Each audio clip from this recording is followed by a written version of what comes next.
When the railway first arrived at Carlisle in July of 1836, it was from the east on what is now known as the Carlisle to Newcastle line. During the building of the line, many obstacles had to be overcome. 6 miles east of Carlisle, the River Eden had to be crossed. The site had to be reasonably level and pass through the countryside. But the Earl of Carlisle demanded that it be out of sight of Naworth Castle.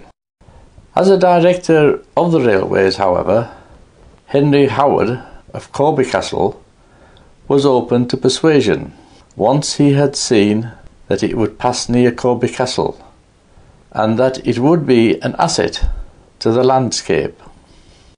Sarah Losh of Wood End near Rhea suggested a bridge similar to the Pont de Garde in France, which would harmonise well with the lofty banks of the river and the wooded scenery of Corby Castle. She made drawings of a proposed plan, which found acceptance with Henry Howard. The building work started in 1830 and lasted 4 years. Although the western end of the railway was not opened until 1836. The viaduct had 5 semicircular arches, each spanning 89 feet, and was built of local sandstone from the nearby Newbiggin Quarry. It is 660 feet long and 100 foot in height. When the viaduct was first opened, there was no pedestrian walkway, as it had been built purely to carry the railway over the river.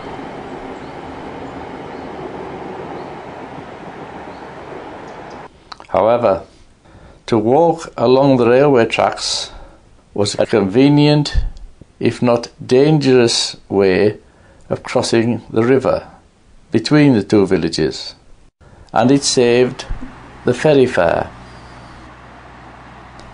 Trespass on the railway became such a problem that steps had to be taken to stop it. People were risking their lives crossing the river along the railway tracks. Yielding to increasing demand, the railway authorities conceded to a footway, but decided to offer an alternative at a small charge for building a footway on the north face of the bridge and charge a toll. A cast iron plaque on the ironwork of the footbridge records the date of 1851 and names the engineer as P. Tate and the contractor as R. W. Richardson.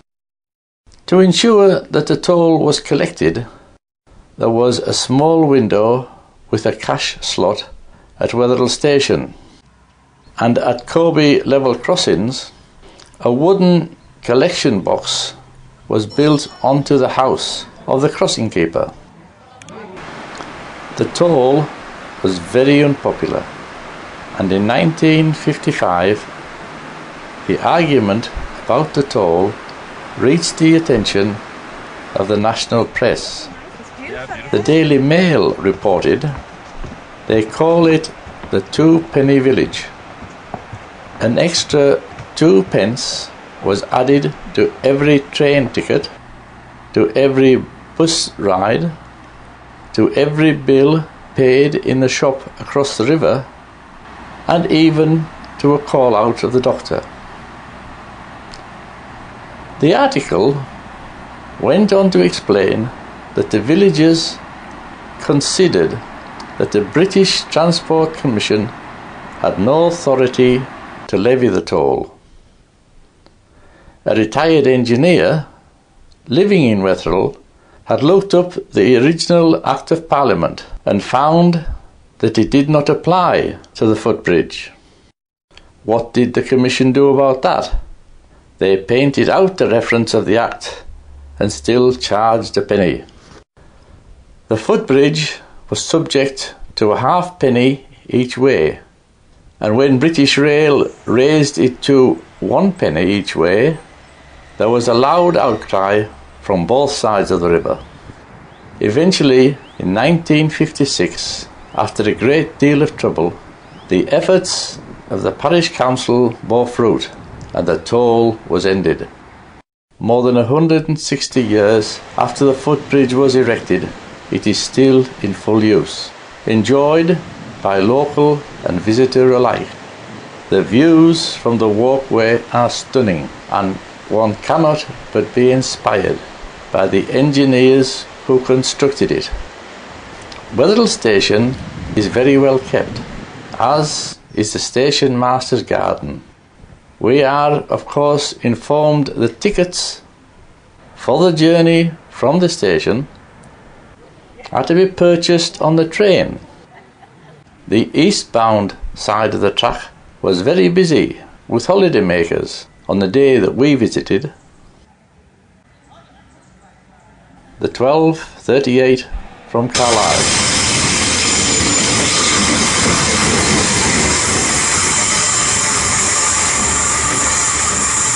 You wait all day to film a train and then 2 arrive at the same time. But that's life. Leaving the station, a sharp turn to one's left will take you to the 99 steps that will bring you to the road level below the viaduct. A short walk along the road towards the south will come across Wetheral Church, dedicated to St. Constantine and St. Mary. From 942 to 1072, Wetheral, then in Strathclyde, was under the rule of Scotland. It was in 1088 that the priory was founded together with the church. The church interior is most impressive, as is the stained glass window. From the memorial chapel, we view again the viaduct, and from outside the church, we observe the spire of Warwick Bridge Church through one of the arches. A short walk down the hill from the church, we arrive at the point at which the locals were ferried across the river before the footbridge was constructed in 1851. Following the river upstream, on the Corby side of the river, we view the rear of Corby Castle and the lovely terraced gardens. A few yards further upstream, the Corby Castle waterfall cascades back down the steps and returns its water back into the River Eden.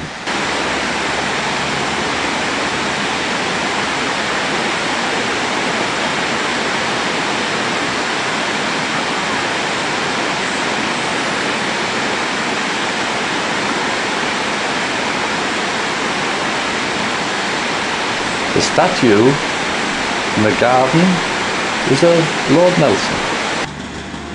We started with the viaduct and its railway history, and how it still plays a part in the lives of the people who live around Corby and Wetheral. And we have given you an explanation to why the Daily Mail called Corby the 2-penny village.